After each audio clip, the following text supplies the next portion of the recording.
A few weeks ago when I preached, I got to preach the Deuteronomy version of the Ten Commandments. And here we are with the Leviticus text. Deuteronomy means the second law, Leviticus is the first law. And this text once again brings us to the question, if we're going to love our neighbors as ourselves, who's our neighbor? Who's our neighbor?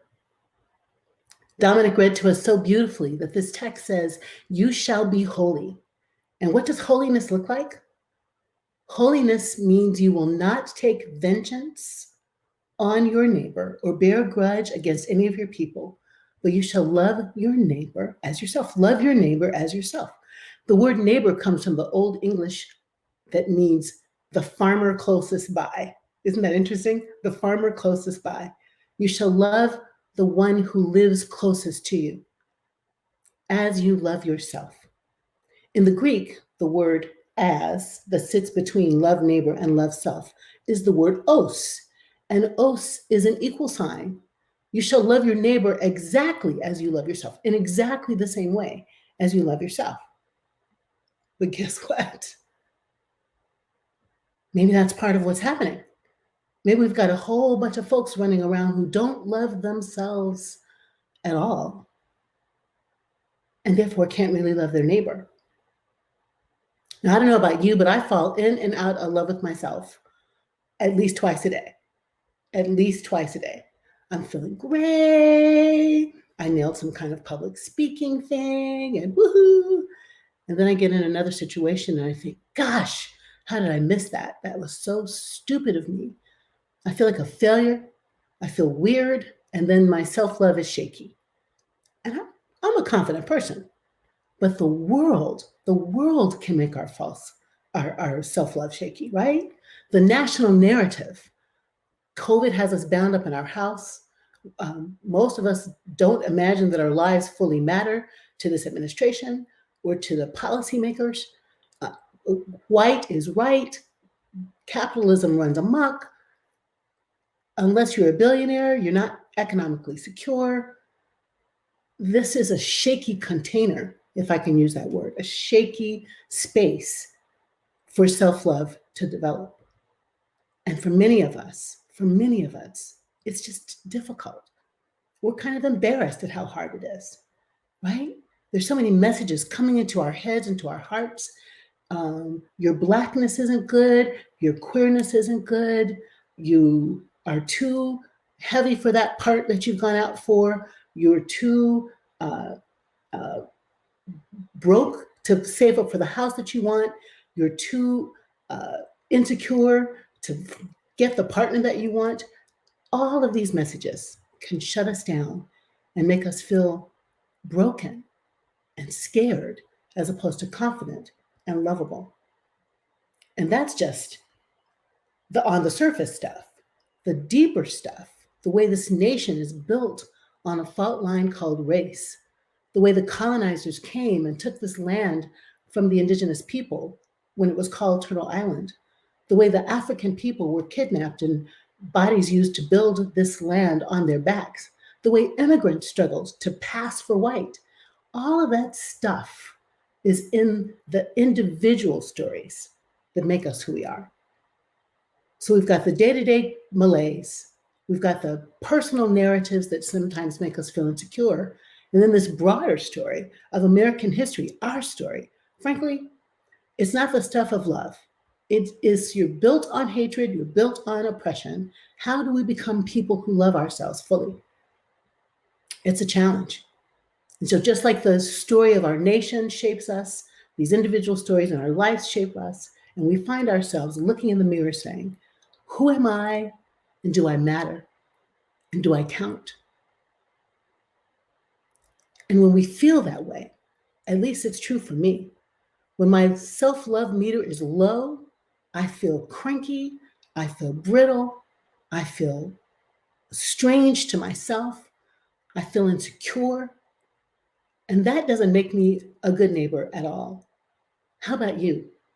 What happens when your self-love meter is on low? Are you cross? Do you feel insignificant? Do you feel a little depressed? I think our nation is a little depressed right now. And the anxiety of the election, the what is tomorrow going to bring, the can my vote countness of it all, we're already beginning to mourn the possibility that our outcome of a new administration might not happen. And when we feel this way, we can turn inside ourselves and withdraw from the people around us. And let's be honest, Zoom is on our last nerves. Where are our touch points? Too many of us are isolated. Too many of us don't have the face-to-face, touch-to-touch connections that make us feel whole and well and whole and like we can make it. So we need to find a way to get connected again to the source of the self-love. And the source of the self-love is the Holy One, God of Abraham, Isaac, Jacob, Mary, Leah. Our Creator is the source and the strength of our lives. And we can feel detached from the Holy One because we know that the Holy One best shows up for us in the bodies, the hands, and the feet of the people around us. You hear what I'm saying? God can feel like a concept and not very real when we're all stuck alone and by ourselves. Each of us needs to be reminded of the existence that God is because of the relationships that we have. Each of us needs a mirror, if you will, a touchstone to remind us of who we are and whose we are. When I say that right now, I'm thinking about my grandchildren, Octavius and Ophelia. Octavius is 8 months old now, and Ophelia is 2.5 months. And each of them looks around their life for the mirror that is their parents or their grandparents. Octavius is chewing on his toes. He looks up to find Gabby. Does mommy see me? And mommy seeing me helps me to become who I am. Ophelia is playing hide and seek. She loves to be discovered because mommy or daddy are seeing her. The Zulu people, in the spirit of Ubuntu, say, when we see each other, that's when we exist. The communities in which we find ourselves, as parents, as children, as grandparents, as artists, as activists, when we are seen and known and loved, we actually become real. The Zulu people say, Sawubona, which means I see you. And the response is two. One is Sinkona, which means I exist. The other response is Yabo Sawubona, I see you seeing me. And when the Zulu people are saying, I see you, they don't just mean Jacqui as an individual sees you. It's Jacqui and her ancestors. It's my mama and my big mama and my mud deer and my mama Gert and my great uncle George. It's all of my ancestors see you as I see you. And in the same way, when you see me, all of your posse sees me. So it's a great big village, seeing, acknowledging, holding, accepting, receiving each other. And this is the anchor that reminds us that we are human, that we are people through other people. This is what Ubuntu means. A person is a person through other people. How do we get to be a people who can be holy because we love our neighbors as ourselves? We have to be a people who love ourselves. We have to be a people who can be in relationship with others, with mirrors, who can say back to us, yeah, you really screwed that up. But tomorrow's a new day and I see you and I love you. Or I felt you really struggling there and I'm going to reach out my hand and hold you and lift you up because you belong to me and I belong to you. Our community, our loving laboratory, our community of all the things can be a mirror for each other. So when we see each other in a Zoom room or an artist salon or in a classroom or in Chat and Chew or we're making conversations in the worship space, we're saying to each other, I see you and I got you and you're real to me. And together we can make it through these dark and dreary times. The project of self-love is not an easy one. One day we can feel shiny and confident and fantastic.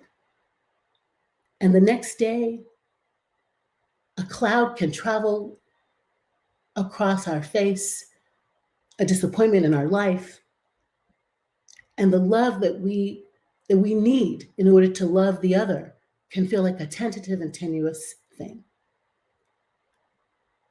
There's a reason that all of the world's religions have something like the golden rule: love your neighbor as yourself, do unto others as you'd have them do unto you. It is because it is the foundation of human life to be in relationship with each other, to love on each other. And when the Hebrew text tells us to love our neighbors as ourselves, the foundation of that, the first question is, who is your neighbor? And I'm here to tell you today, middle family, the reason we're going to go to the polls and vote, the reason that we do the activism that we do, the reason that we try to create the community that we try to create is because you are your first neighbor. You are your first beloved. You are the one that deserves a second chance, a fresh start, forgiveness and grace, love and compassion. And I'm here to tell you, I see you.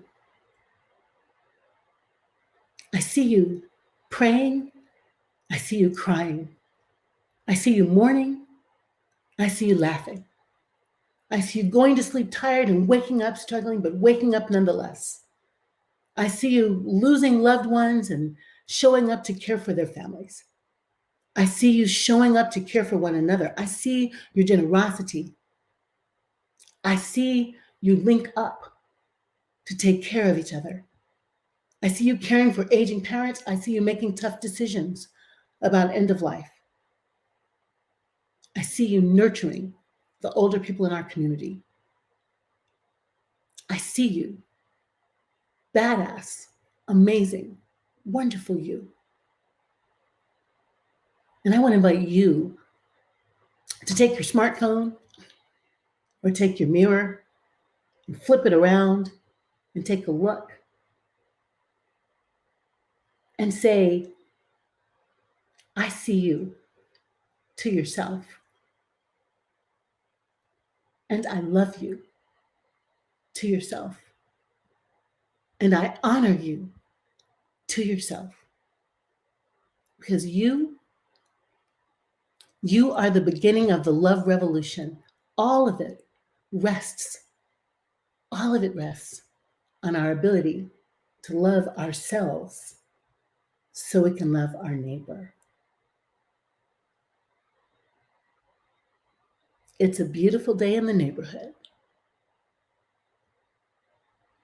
A beautiful day in the beauty wood. Will you be mine? Won't you be mine? Won't you be my neighbor?